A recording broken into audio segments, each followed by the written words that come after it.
Chocolate lines up planetarily with the sun. Chocolate is an octave of sun energy. Same octave as serotonin. It's on the same octave. Alright, so I've got a question here. Durianrider. Look at his face. Durianrider, Skeletor. Remember, folks, fructose is very fattening. Very fattening. Okay, question. Let's get into it. Let's be serious now. Enough playing games. We have a question here from a 16-year-old graduating this summer. Homeschooled. Nice. Do it online. Works 2 part-time jobs. 16-year-old. I work full-time once I'm done with school. However, I need your guidance on what I should do once I'm 18. My plan is to work full-time until I'm 18. Keep saving money. I would love to do fitness and health, of course, to help people eat better. And I love outdoors and exercise. Awesome, man. That's when your experience of life is enhanced by Mother Nature and being outdoors and fitness. Man, you are on the fucking right road. Seriously. Seriously. What should I do? Become a personal trainer, YouTube videos, become Zumba, yoga instructor. What did you do? Blah, blah, blah, blah, blah. To make this short, get to the point. I need some guidance, family, maybe not the best people to ask.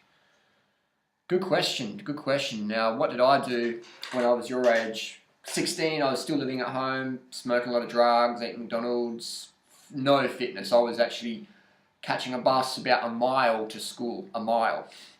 Now I can run a sub 5-minute mile at 35 years of age. So when I was your age, I was doing fuck all. I was wasting my life, man. Wasting my life, man. If I was into this lifestyle when I was that age, shit. Anyway, better late than never. When I was 17, my mum kicked me out of home, so I was on the street, living on welfare on the street. Best thing that ever happened to me, getting kicked out of home, because it made me like wake the fuck up and go, alright, what do you want to do with your life? So, living on the street when I was 17, living on welfare, and then eventually found myself a little cheap rental, worked as a clown, worked at football, selling football magazines, got a job working in factories, worked factories for a while on the production line. That was interesting. And then I studied personal training course. First year I didn't get in, so I got a job as a bicycle courier and bicycle messenger. Then the second year, 1999, got in with the fitness trainership course, fitness personal training course. That was awesome. Then worked in gyms for a while, personal training for a while, then back as a bike courier, and then working in a sports store, then working as in a bicycle store, worked at the running store, bike store, then got hit by a bus. After I came back from a racing season in Europe, got hit by a bus, got injured, forced to live on welfare for a number of years, lived below the poverty line, had a lot of time to really focus on what's important in my life, and what is important for myself is health, fitness, and helping others attain that, and at the same time we save the animals on the planet. So that was fantastic, took time in my life. Now I'm making YouTube videos, stuff like that. So my tip for you would be just to write down some goals, what you want to do. You obviously want to stay slim, lean and healthy, improve that and help others achieve that goal as well, which is fantastic. And it's great that you're so young and you're going to bypass all that drug scene and clenbuterol and starving and binge and purging and only one night a week eating carbohydrates for dinner and just a whole stimulant, purge, binge to get lean. Now you can understand how the human body works and just work with it and just grow, and it's going to be fantastic. Good on you.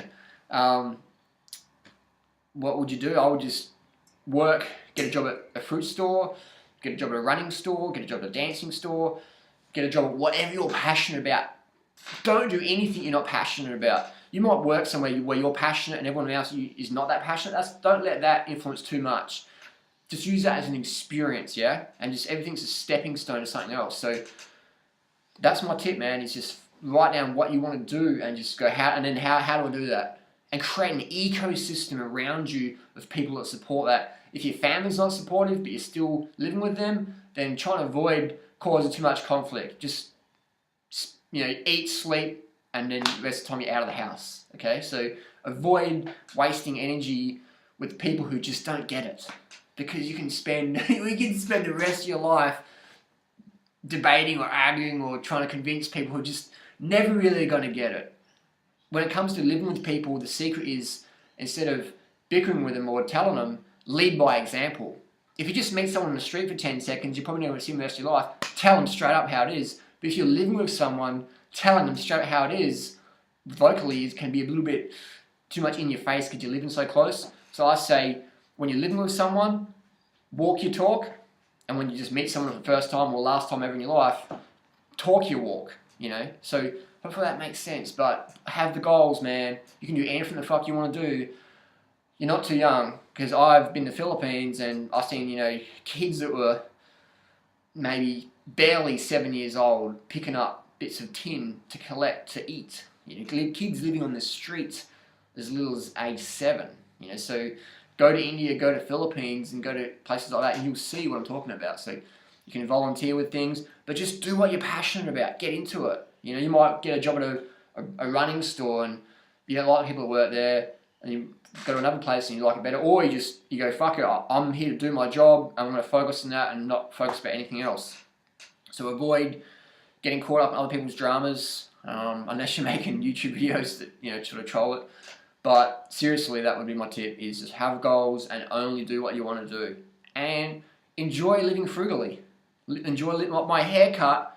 I do it in front of a car mirror, a broken car mirror out the back with just a pair of shavers. So I don't spend a lot of money on meaningless stuff. I've got a power meter for my bike. I ride excellent bikes. I eat awesome nourishment every day. I live in a location. This house is pretty run down and beat up, but across there is, you know, I'm access to amazing training grounds, cycling groups coming past my front door literally. So I'm in a world-class location, living in a dump. It would be for a lot of people, but I'm not fussed for that, because my location where I live is more important than, you know, if the door behind me is like the latest gold door handle design or whatever meaningless crap that means. So live frugally, follow your heart, live with passion, and remember, every day is an adventure. Every day is an adventure, and every day can be a day to remember for the rest of your life. This morning I woke up, I did a 24-kilometre running race, the South Australian Trail Championships.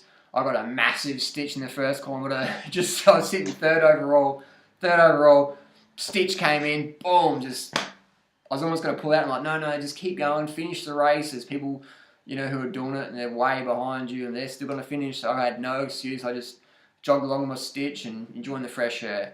So seek adventure, live with passion, have goals, live frugally, live simply, let's tread lightly on the planet. You know, understand the importance of high-carb lifestyle, low-fat vegan, fruit, here's your friend, things like that. Early nights, consistent hydration, clear urination, up to 10 times a day, a few times a night, things like that. The closer you can live with nature and still feel comfortable is such a gift, because you'll need not as much money as other people, you know. So some people are just so locked into the daily grind that they're their own prisoners. Like, I can sleep in the dirt as long as I've got a Gore-Tex bivy bag or whatever. I can ride a bike that's 3 years old. It doesn't have to be a 2013 model or whatever. So I can wear shoes that I've had for a few years and they've got holes in them. As long as they work, as long as it's safe and it functions, that's what cares about. So avoid getting caught up in the Prada handbags and the Gucci perfume and just the nonsense, the $300 haircuts and the $50 haircuts. Avoid getting caught up on all that nonsense, because that is a one-way street to an unsatisfied life, because you're always comparing yourself with other people, and it's a competition that's never going anywhere. You get really good at doing things that are really dumb. Does that make sense? Like, wow, my haircut is like cost me $50 or $300, or my bike's worth, you know, whatever. But it's easy to get caught up in that thing, or, you know, my house. Just, you know what I'm saying? I don't have to go on about it. Live simply, have goals, follow your heart, live with passion, seek adventure, appreciate Mother Nature, eat simply, stay lean, clean, love it. Here's a picture of me, 2007. I was living on welfare at the time and travelling in Cambodia, volunteering at orphanages, and just I'm handing out rambutans here. And these kids, man, these Cambodian kids, they're just so grateful, you know. Like, you give them a rambutan or 2 rambutans, and the whole day they're stoked. The whole day, 2 pieces of fruit, the kids are stoked. So often traveling to countries like this helps you reground, rebalance, reappreciate, and develop that attitude of gratitude, because so many people in the world live very frugally and very simply and just very simply. And you can see that people over there, some of them get caught up in the rat race and they're not happy with what they got. And some people are like, man, this is all I want. I just want to grow my rice, eat my fruit, have my, my kids and my family or whatever, and be a part of the community and do well and do good. Base your achievement on how well you positively influence others.